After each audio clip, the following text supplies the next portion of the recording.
खूब सारी सेना लगा करके पूरे सरोवर के पानी को सुखा दिया, लेकिन हीरा नहीं मिला। राजा ने जाकर के अंगद जी को पकड़ा, बोले कि हीरा कहां है, सही से बताओ। बोले जिसका था उसके पास चला गया। बोले किसका था? बोले श्री जगन्नाथ जी का था, मैंने उनको निवेदित कर दिया, वो उन्हीं के पास। बोले तुम तो कभी जगन्नाथपुरी गए नहीं। बोले मैं नहीं गया, लेकिन मेरे नाथ तो मेरे पास आ सकते थे ना, वो आके ले गए मुझसे। हम नहीं जा सकते ठाकुर जी के पास, लेकिन ठाकुर जी तो आ सकते हैं। मैंने उनको बुलाया और वो लेके चले गए।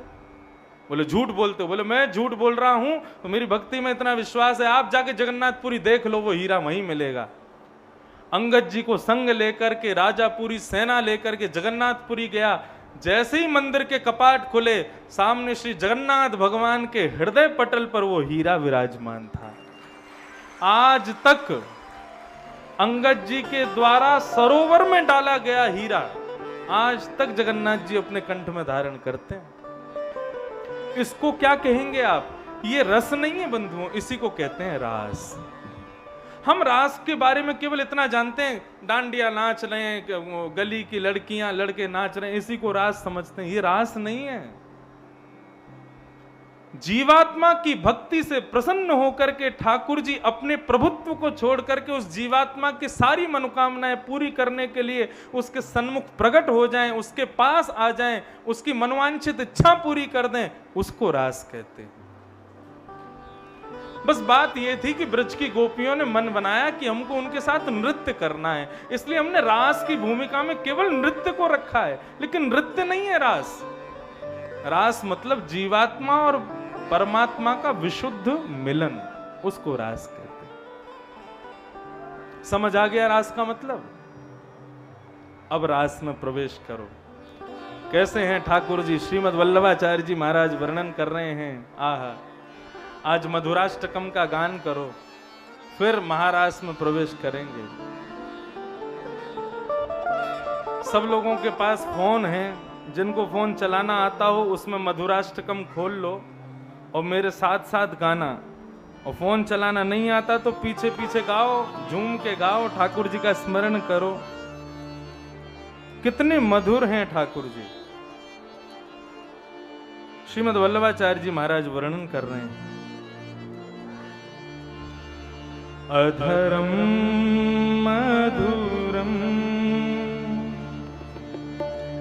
वदनम मधुरम नयनम मधुरम हसितम मधुरम। ऐसा नहीं कह सकता कोई कि ये ठाकुर जी का ये अंग या ये बात या ये चाल या ये ढाल या ये स्थिति ये अच्छी नहीं है, ऐसा नहीं कह सकते आप। सब कुछ मधुर है। ऐसे मधुराधिपते अखिलम मधुरम। दुनिया में सबका रस यदि चाहिए तो शास्त्राज्ञा कहते हैं मधुनि लिल्युरशेष रसः। पूरे विश्व का रस यदि चाहिए तो पूरे विश्व का रस मधु यानी कि शहद में विद्यमान होता है। क्यों? क्योंकि मधुमक्खी गंदगी में से भी रस ले जाती है, मधुमक्खी सुंदरता में से भी रस ले जाती है, स्वच्छता में से भी रस ले जाती है, गंदगी में से भी, कीचड़ में से भी। मधुमक्खी जहां उसको रस मिले सब जगह के रस को ले जा करके एकत्रित कर लेती है। वही तो मधु है, वही तो शहद है। इसलिए कहते हैं यदि समुद्र का एक बूंद तुमने जीभ पर ले ली तो पूरी नदियों का रस तुम्हारी जीभ पर आ गया, क्योंकि सारी नदियां समुद्र में मिलती। ऐसे ही मधु का रस यदि आपने मुख पे लिया तो सारे संसार का रस मुख पे आ जाएगा। ऐसे ही श्री कृष्ण को यदि आपने श्रवण कर लिया, श्री कृष्ण का रस यदि आपने ले लिया, उसके बाद कोई रस शेष बचेगा नहीं। हमारे वृंदावन बिहारी लाल रास राशेश्वर हैं, रस रसेश्वर हैं। ऐसे रसेश्वर की कथा में आइए हम प्रवेश करते हैं। भगवान ने गोपियों को आदेश किया था कि मैं शरद पूर्णिमा की रात्रि पर आप लोगों से मिलूंगा। बंधुओं, ये ब्रज की गोपियां कोई साधारण नहीं है। कौन है ये?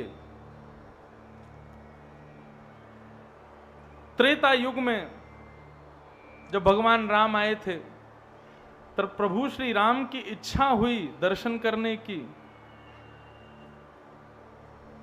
दंडकारण्य वन के संतों के हृदय में, परंतु ठाकुर जी पर इतना अवकाश नहीं था कि दंडकारण्य वन के संतों को दर्शन दे सके। तब ठाकुर जी ने हनुमान जी से आग्रह किया कि आप सब दंडकारण्य वन के संतों को जाके मेरा एक अनुग्रह प्रदान करें, मेरा एक आग्रह प्रदान करें कि वो भी प्रतीक्षा करें, द्वापर तक मेरी प्रतीक्षा करें। मैं द्वापर में जब कृष्ण बन के आऊंगा तब उनको अपना आस्वादन प्रदान करूंगा। हनुमान जी बोले, दंडकारण्य वन के संत इतने इतने वर्षों से आपकी प्रतीक्षा कर रहे हैं भगवान, त्रेता द्वापर तक कैसे प्रतीक्षा करेंगे? भगवान श्री राम बोले इस रूप तक नहीं रहेंगे वे। अभी भजन करते करते जब वो अपना प्राण त्यागेंगे तो प्राण त्यागते समय ब्रज का स्मरण कर लें, ऐसा उनको कह देना। अंते यामति सा गति, अंत में जो सोचोगे अगले जन्म में मिलता है। तो वे ब्रज का स्मरण करते हुए जब अपने प्राणों का परित्याग करेंगे तब द्वापर में यही सब दंडकारण्य वन के संत ब्रज की गोपी बन करके आएंगे और भजन के प्रभाव से इनको याद होगा कि मैं कौन हूं। मेरा प्रादुर्भाव होते ही इनकी दिव्य चेतना इनको संकेत करेगी कि ये साधारण नहीं है, वही रघुनंदन राम हैं जिनका दर्शन तुमको त्रेता में नहीं हुआ था। त्रेता में तो ये संत बन के आए हैं, मैं भगवान बन के आया हूं, लेकिन द्वापर में ये गोपी बन के आएंगे और मैं इनका प्रियतम बन के आऊंगा। इनको आग्रह कर दो मेरा। तो ये ब्रज की गोपियां बंधुओं साधारण नहीं है, दंडकारण्य वन के संत हैं, त्रेता युग से प्रतीक्षा कर रही हैं ठाकुर जी का। आज जब अर्धरात्रि का समय हुआ और ठाकुर जी ने वंशी का नाद करना प्रारंभ किया है, उस वंशी का नाद सुनकर के अपने अपने घर में बैठी हुई गोपियों के हृदय में आया कि हमें ठाकुर जी का दर्शन करना है। सब अपने कामों को छोड़ करके ठाकुर जी का दर्शन करने के लिए गई हैं। कोई पति छोड़ के भागी, कोई बालकों को छोड़ के भागी, कोई श्रृंगार छोड़ के भागी, कोई सब कुछ छोड़ के भागी हैं सब।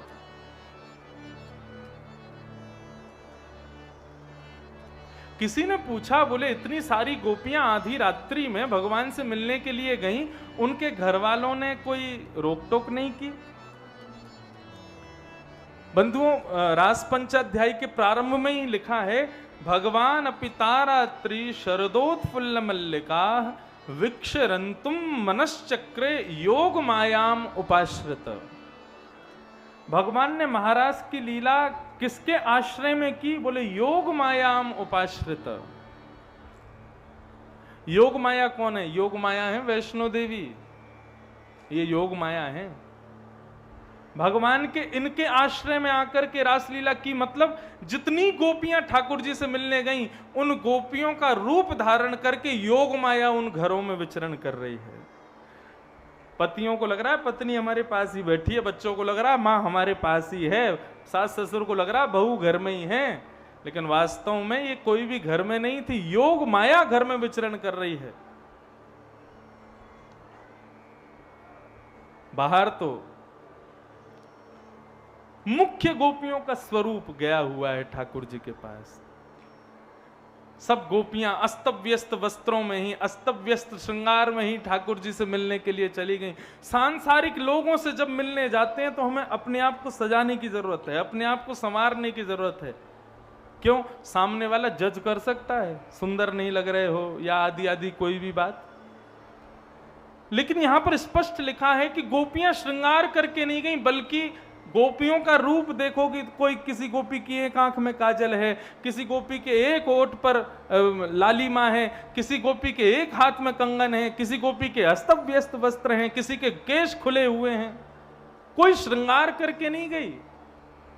क्यों?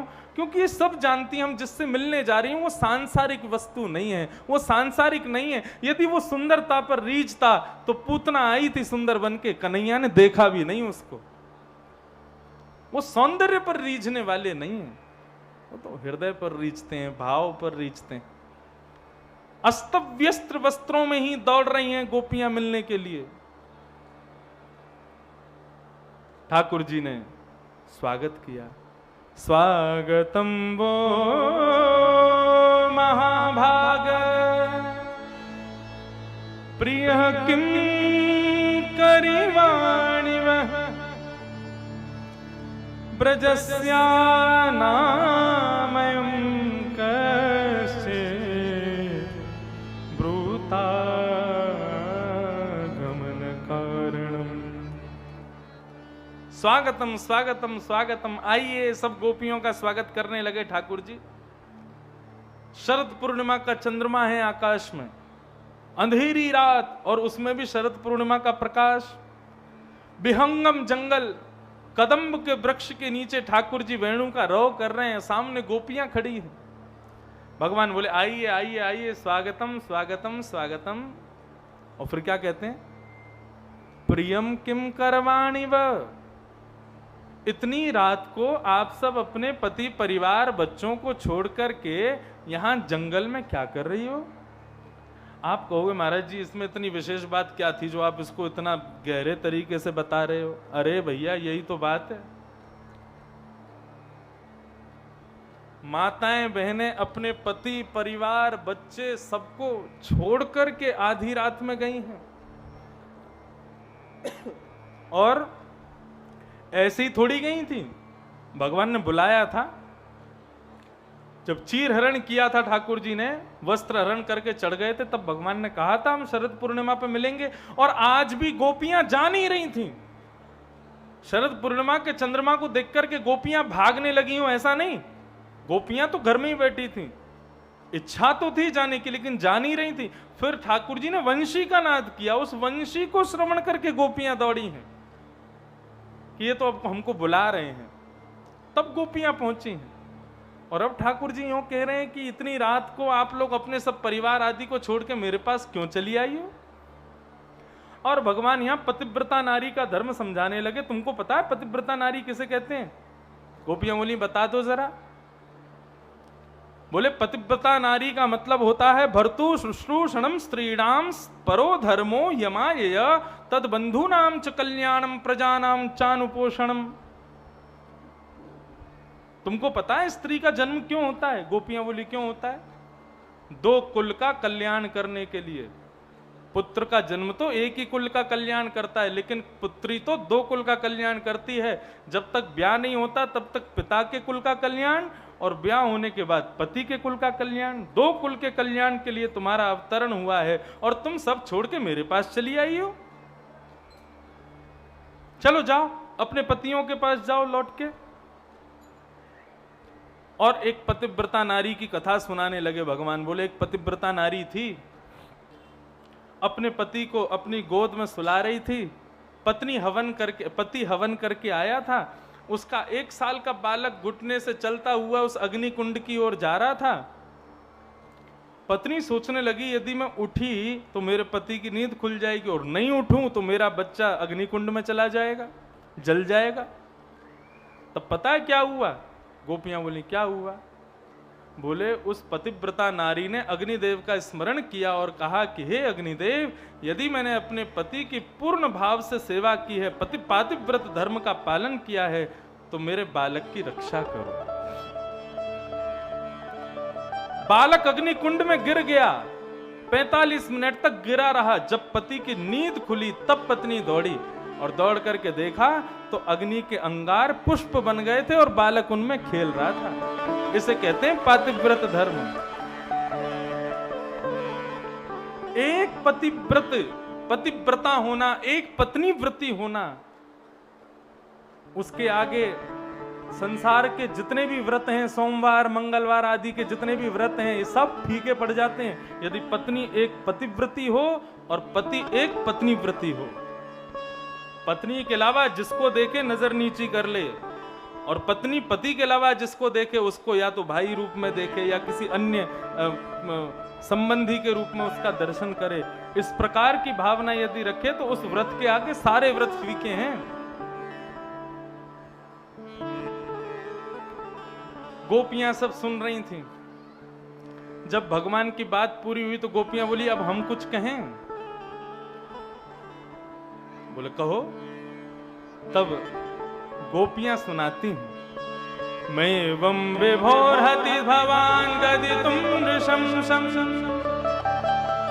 संत्यज्य सर्व विषयांस्तव पादमूलम् भक्ता भजस्य दुर्वग्रहमान् त्यजास्मान् देवो यथादि पुरुषो भजते मुमुक्षु।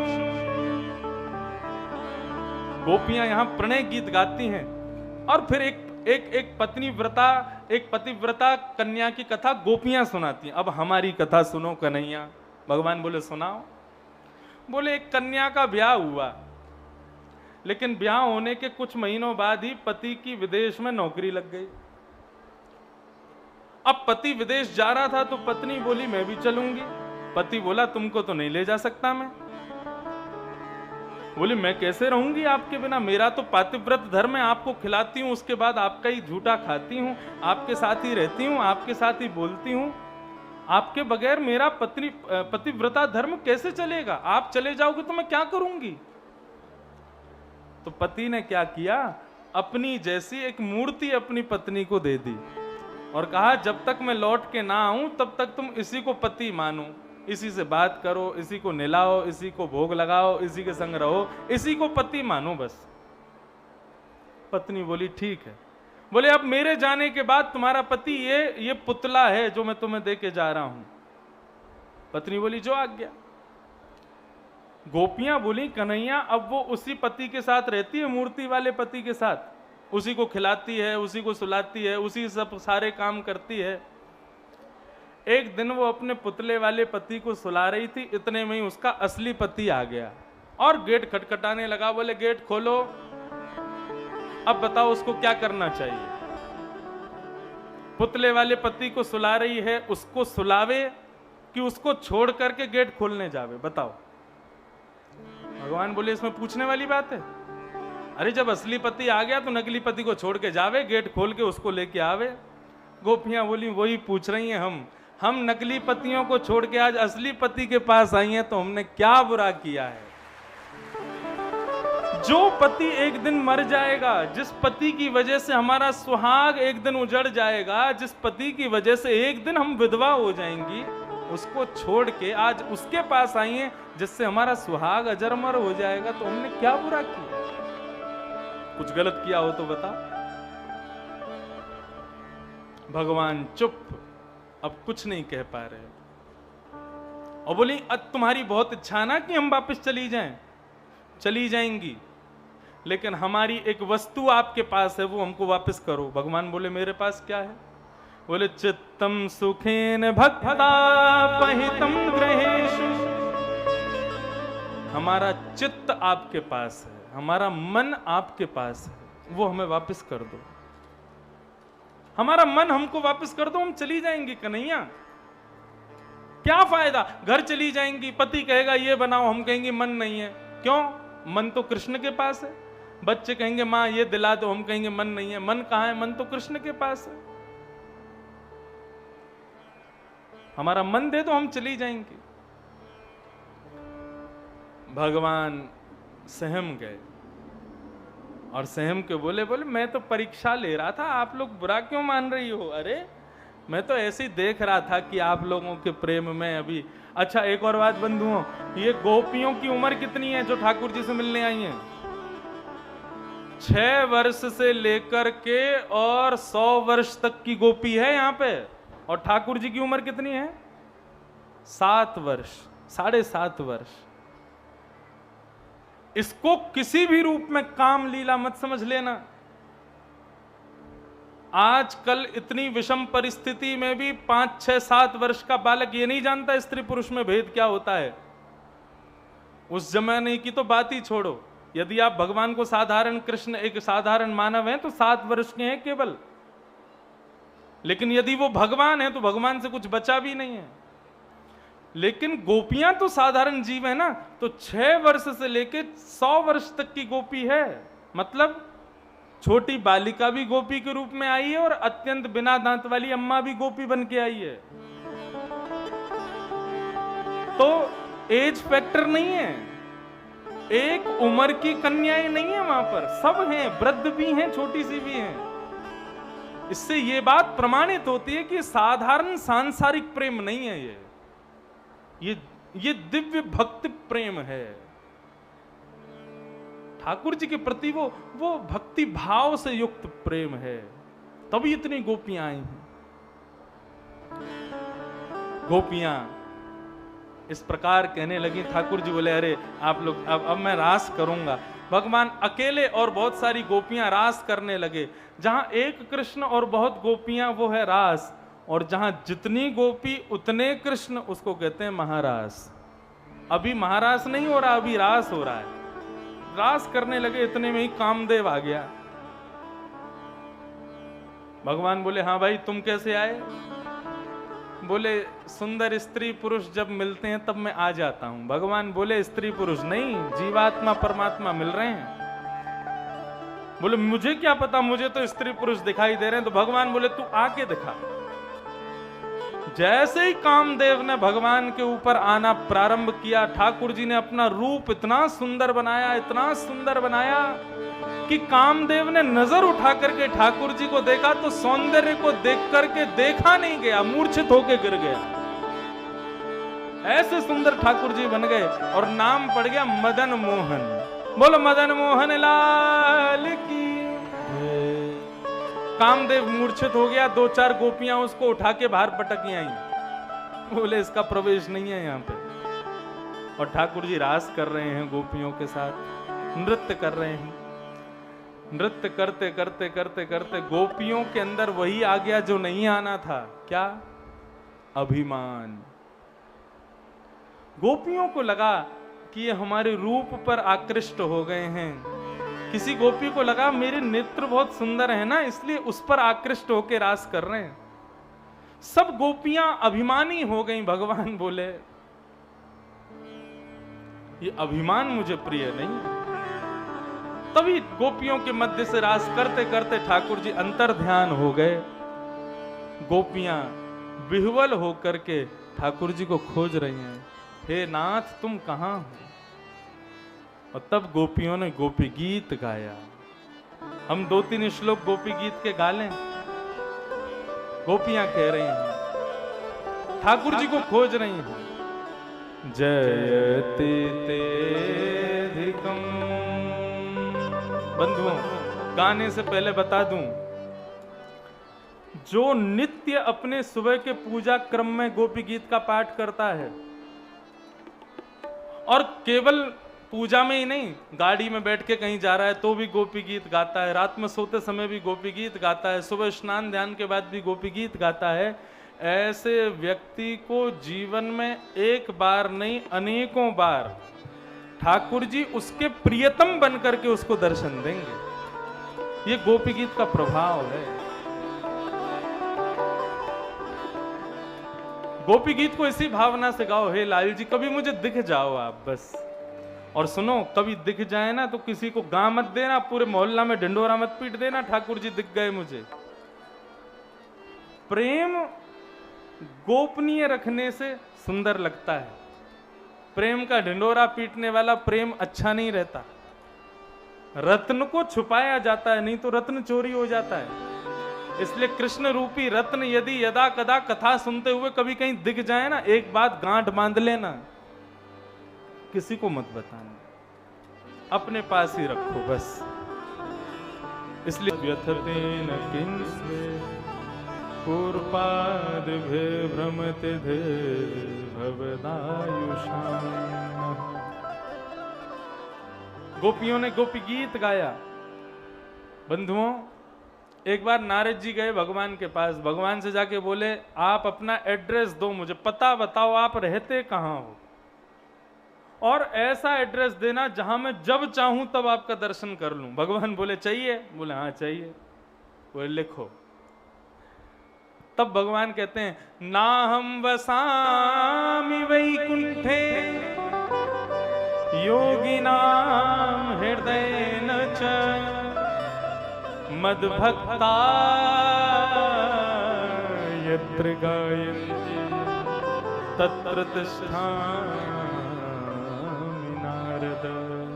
नारद जी, ना हम वसामि वैकुंठे, मैं वैकुंठ में नहीं रहता, और योगिनाम हृदयेन च, मैं बड़े बड़े योगियों के हृदय में भी नहीं रहता।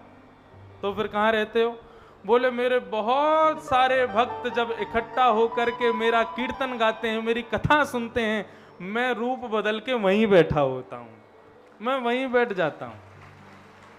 मद भक्ता यत्र गायन्ति तत्र तिष्ठामि नारद। हमको आपको नहीं पता, लेकिन कोई बुरी बावरी सी मैया बन के बैठे होंगे ठाकुर जी हमारे बीच में, कोई ऐसे दीनहीन से बाबा बन के बैठे होंगे और कथाएं सुन रहे होंगे, और आसपास में सबको देख रहे होंगे कौन बात कर रहा है, कौन सो रहा है, कौन खा रहा है, कौन जो है कुछ चाय वाय पी रहा है, सब पे नजर रखते हैं ठाकुर जी। इसलिए भैया समय समय पर, जरूरी नहीं कथा हो रही तभी भीड़ इकट्ठी हो, समय समय पर घर के लोग इकट्ठे हो गए कभी कीर्तन को। अच्छा एक नियम तो बना लो, बोलें इस कथा के बाद खैर में एक नियम बन जाए कि शाम को शाम का भोजन करने से पहले सारे परिवार के लोग इकट्ठा होके ज्यादा नहीं 10-15 मिनट कीर्तन किया करो। कीर्तन बहुत सरल है, सहज है, और सब ना भी करें तो हमारा आजाद परिवार तो करे ही करे। इस कथा के बाद नियम बना लो नित्य कीर्तन। अच्छा देखो नित्य इतने सारे लोग बैठ करके कीर्तन करेंगे तो सोचो नित्य ठाकुर जी आएंगे, नित्य ठाकुर जी बैठेंगे। गोपियों ने जब एकत्रित होकर के गान करना प्रारंभ किया, ठाकुर जी को पुकारना प्रारंभ किया, गोपी गीत गाते गाते गाते गाते जैसे ही गोपियों के नेत्रों से आंसू बहने लगे, इति गोप्य प्रगायन्त्य प्रलपन्त्यश्च चित्रधा रुरुदु स्वस्वरं राजन् कृष्ण दर्शन लालसा। भगवान की दर्शन की लालसा में जब गोपियों ने रुदन करना प्रारंभ किया, तभी क्या हुआ? ताशामाभिर्भूत्सौरी स्मयमाय मुखाम्बुज पीताम्बरधरस्रग्वी साक्षान्मन्मथ मन्मथ साक्षान्मन्मथ मन्मथ। जैसे ही गोपियों ने गान किया और गान करने के बाद जैसे ही नेत्रों में अश्रु प्रवाह प्रारंभ हुआ, उन गोपियों के मध्य में ही ठाकुर जी पीतांबरी पहन करके प्रकट हो गए, सबके मध्य में पुनः आ गए। अच्छा एक बात, भगवान कहीं गए थोड़े ही थे। कितनी गोपियां थी? बोले लाखों गोपियां थी। तो लाखों गोपियों के मध्य में ठाकुर जी ने अपनी काली कमली ही ओढ़ ली और स्वयं भी गोपी बन गए। जब गोपियों को अभिमान हुआ तो भगवान भी गोपी बन गए। तो गोपियां बोली अरे ठाकुर जी कहां चले गए? अब लाखों गोपियां, उनमें ठाकुर जी भी जब अपनी चुनरी ओढ़ लेंगे तो वो गोपी लगन लगे। ठाकुर जी बोले जब तक इनका अभिमान दूर नहीं होगा मैं नहीं आऊंगा। गोपियों के बीच में गोपी रूप धारण करके ठाकुर जी उन्हीं को देख रहे हैं कि जब इनका अभिमान दूर होगा तब आऊंगा। जब रुदन करना प्रारंभ किया, गायन करना प्रारंभ किया, उनके भावों को ठाकुर जी ने श्रवण किया, तुरंत ताशामाविर्भूत सौरी स्मयमाय मुखाम्बुज पीतांबर धरस्रग्वी साक्षान मन्मथ मन्मथ। ठाकुर जी तुरंत अपनी काली कमली हटा करके उन सब गोपियों के मध्य में प्रकट हो गए। सब गोपियों ने ठाकुर जी को पकड़ लिया। कहां गए थे आप? बोले भूख लगी थी, कुछ पाने गए थे। बोले वृंदावन बिहारी लाल की जय, श्री गोवर्धन नाथ की जय। आज हम सबका परम सौभाग्य है, परम कृपा करके श्री गोवर्धन नाथ के परम प्रिय श्रीमद् भागवत के परम रसिक वक्ता पूज्य श्री रसिया बाबा महाराज पधारे हैं।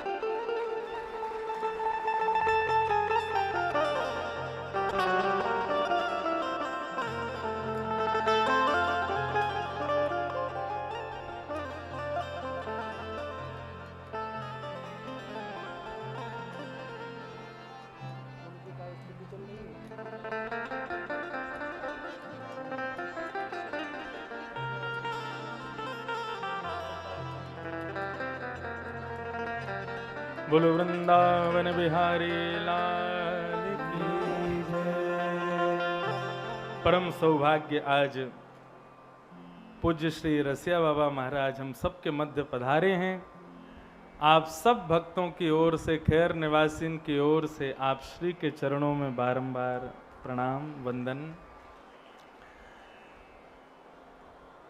ठाकुर जी स्मयमाय मुखाम्बुज, मुंह पहुंचते हुए प्रकट हुए। गोपियां बोली क्या खा के आ रहे हो आप? ठाकुर जी बोले आप सबका अभिमान खा रहा था मैं। जो अभिमान आपको अपने रूप का, अपने सौंदर्य का, अपने यौवन का हुआ था, वही नष्ट कर रहे थे हम, वही खा के आए हैं। इसलिए स्मयमाय मुखाम्बुज, ठाकुर जी प्रकट भय। सब गोपियों ने ठाकुर जी को पकड़ लिया, बोले अब नहीं जाओगे आप। भगवान बोले कहीं नहीं जाएंगे। ठाकुर जी तो यहाँ पे कहते हैं कि हम आपके ऋण से कभी उऋण नहीं हो पाएंगे। और अब ठाकुर जी ने महारास करना प्रारंभ किया। एक ब्रज को भाव है, वो ने ऐसे ही आपको सुना के बिना संगीत के, फिर हम रास को पद गाएंगे। हो बन नाचे नटनी को वाली, नंद को किशोर, राधे जगत नचायो तेरी, मोह की मरो। बन नाचे नटनी को वाली, नंद को किशोर। इसके भाव इतने सुंदर हैं, सुनो। श्री किशोरी जी पधारी हैं अब रास में, और दोनों आपस में संवाद कर रहे हैं, श्री ठाकुर जी और श्री श्यामाजू। ठाकुर जी को देख करके श्री राधा रानी कह रही हैं, नंद के किशोर तो पैडारूं तृण तोड़ प्यारे, नंद के गाओ। बिना ताली बजाएगा।